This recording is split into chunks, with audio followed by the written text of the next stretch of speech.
YouTube, and welcome to my review of the film Coraline. Now we are continuing with stop motion month. Still such a great medium, so there's way more attention, and this one's one of the popular ones that actually kind of scared me as a kid. Seriously, what the heck was up with the other mother? Jesus. Okay, so this one is Coraline. Now, the story in this film is very simple to follow, but it's still very entertaining and executed very well. So, pretty much the story is a little girl named Coraline, well, kind of little, she's kind of like, I don't know, 12 or 13. So, she's around my age, so she thinks that her life is really boring, because it kinda is actually, her life's kinda boring. So she travels around her house. Rejoice. And then, while traveling around her house, her new house, and exploring it, she finds a door hidden inside the wall. And then just goes inside it. She just goes inside. Because, I mean, who won't go inside of a secret door that you find inside of a new house that has a button key? Nothing ominous. But, that was also put behind some wallpaper. Again, nothing ominous, just something that you always see.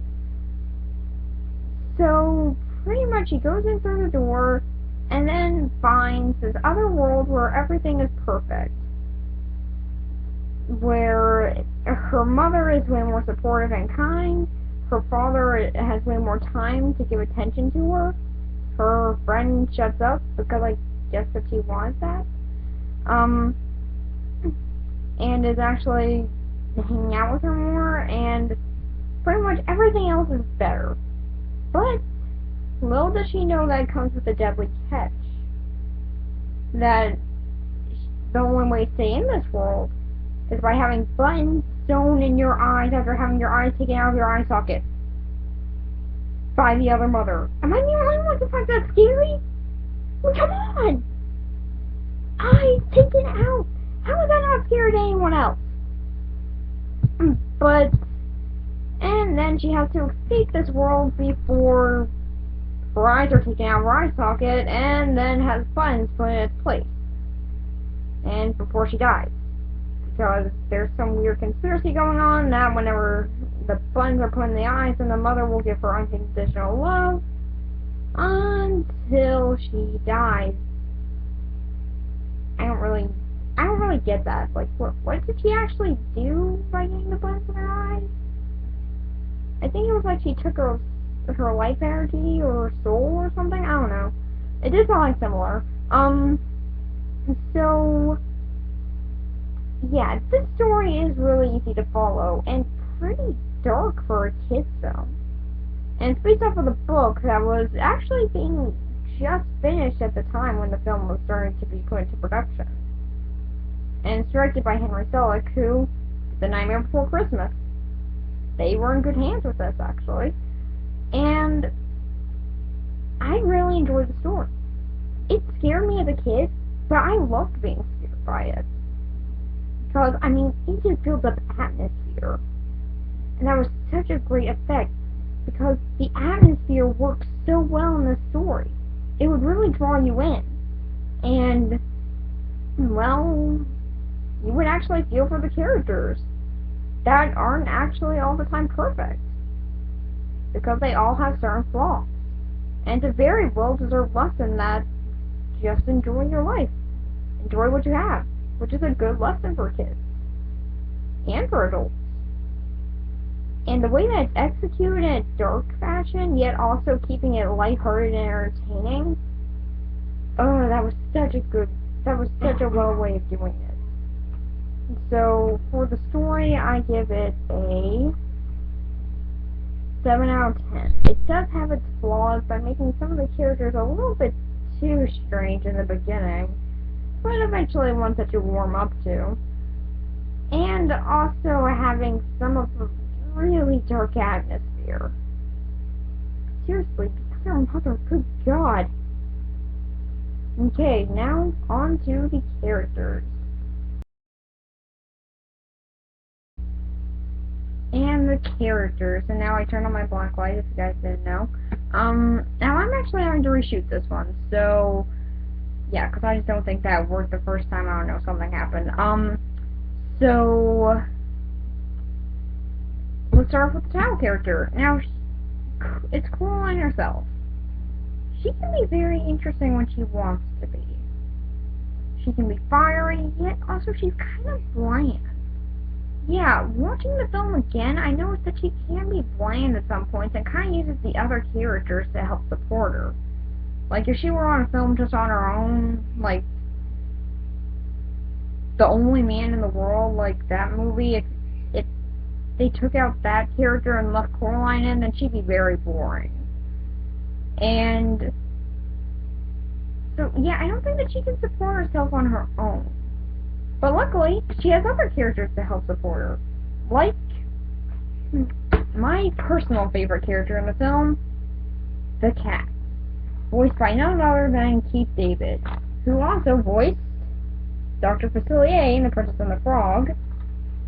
And if you haven't seen that movie yet, then you might have seen this TV show, Gargoyles. He voiced that character, Goliath.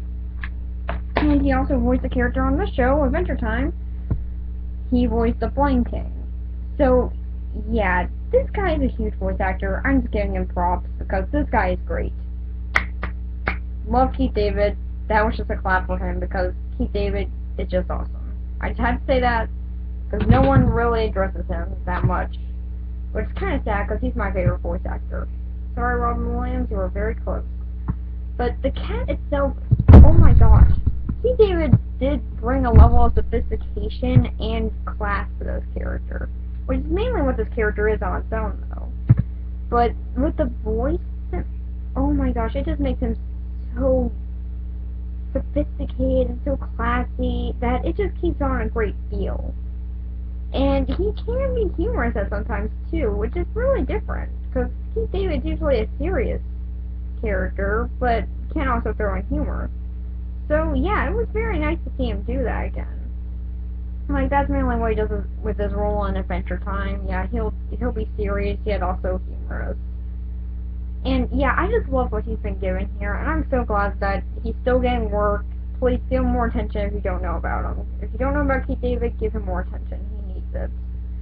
And, then there's also Whitey, who I'm going to be addressing the characters as in their real world and their other world characters.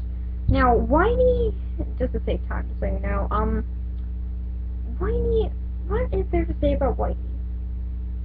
He's boring. And kind of creepy. Yet also likable. I mean, yeah, his version of a first impression is drive down a hill on a motorcycle with a mask on. A creepy mask at that. That's a way to make friends. But, at that aside, he is a very likable character that in the other world, he's sort of like a rebellion starter or something. Which, I don't know, I never really got that into. But in the real world, he's actually pretty likable, and it's just like, wait, what the heck's going on? Okay, you're insane. But then when he sees it for himself, he's like, okay, let's kill this hand. And speaking of that hand, then there's the other mother. Well, okay, fine, we'll start off with the actual mother. She's okay. I mean, she's not perfect, but what character in this movie is? It's actually one of the big parts of the movie is that no one in this movie is perfect. But, oh my gosh, the mother in this one, I just found her kind of a jerk, because she's just like, oh yeah, my kid's alive, I guess, kill her or something, I don't care, just go do whatever you want. I'm just like, wait, what? You're a terrible mother! You're a terrible, terrible mother! At least give her something to do, give her a TV or something, gee! But she can still be likable at the same time, because in the end, she is a very likable character who does appreciate, well, what's going on. And then there's her counterpart, the other mother. Oh boy. where do I start with this one?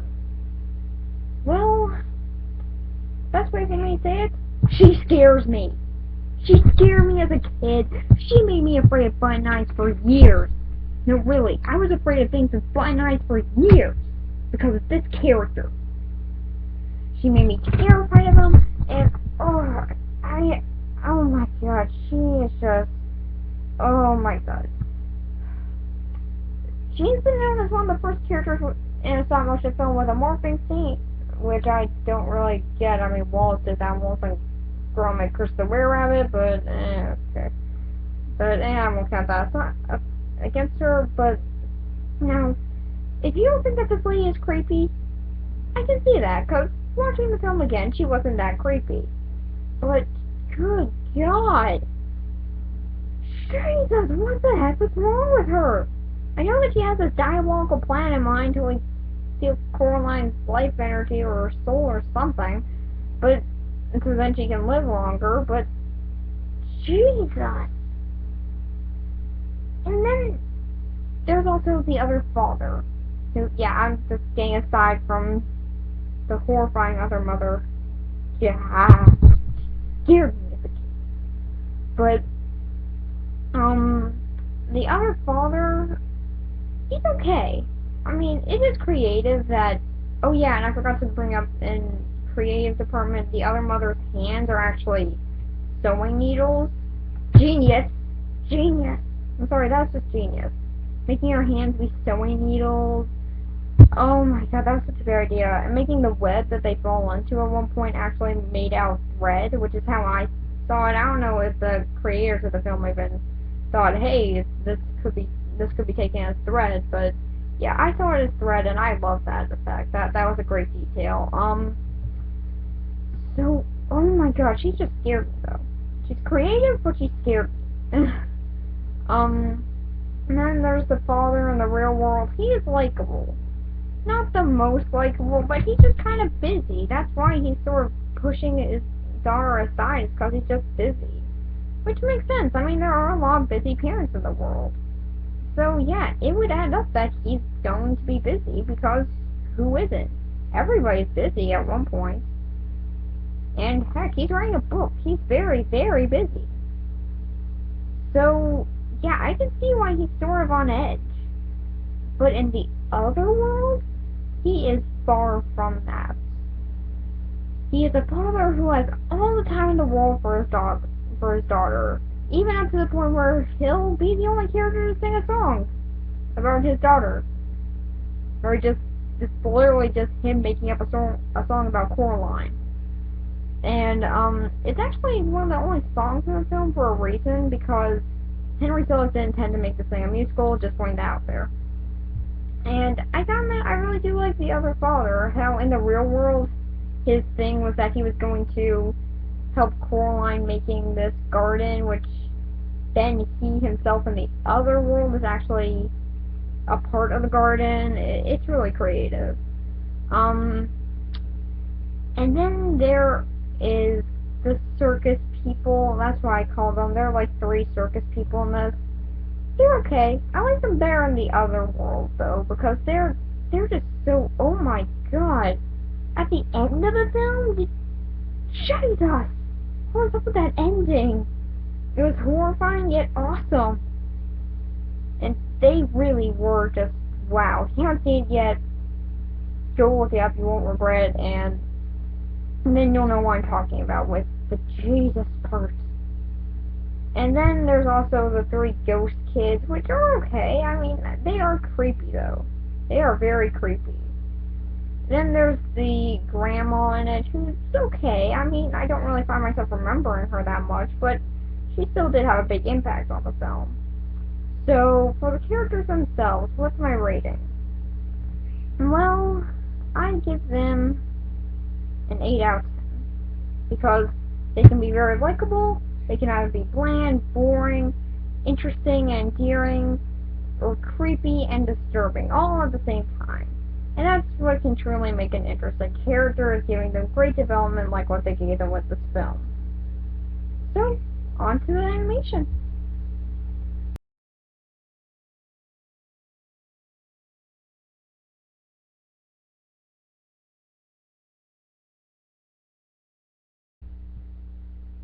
the animation. Now, oh my gosh, with most stop motion films, the animation is just spectacular, and this film is no exception.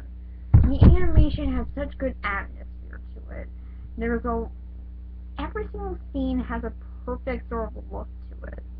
Like whenever we're inside the house, and it has this gray, boring feel to it. Like you're supposed to be bored. Like you're supposed to be like, wow, this is a dull house. But then once we go into the other world, everything's bright and colorful. And there's a lot of color and atmosphere to it. And that's what really can draw you in. Then you're just like, whoa, okay, this place is way more interesting. Keep us here. Keep us more entertained here. And then we go on to the scenes with the other mother, transformed, not in the, oh, I'm perfect scenes. Where what they do is put in a lot of greens and purples to make it feel like a dark, creepish atmosphere.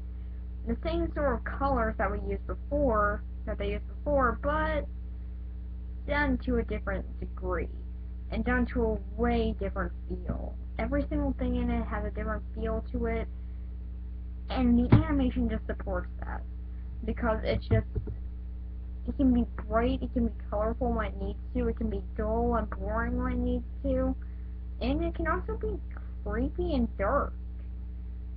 So really, I think that the colors really have a big impact with this. Not too many stop motion films take in color, like Mary and Max, that one's black and white and red. That's really it. That's honestly most of the colors that we have, black and white and red and brown. I forgot about brown. So yeah, this film actually took a different level with that by making the colors be a certain part of the animation and have the certain colors work for it. Like, I mean, we could have just seen the other world as like orange or something, like having a lot of one color. Like mostly this color is here, this color is there, that's how that would look. Like we could see a lot of blues and purples in the world when it's supposed to be warm and inviting. But instead they took a different degree with that and made it very colorful and bright. And actually those flowers opening shot, remember all those blue flowers? Yeah, most of them are CG. There's just one flower with a mirror.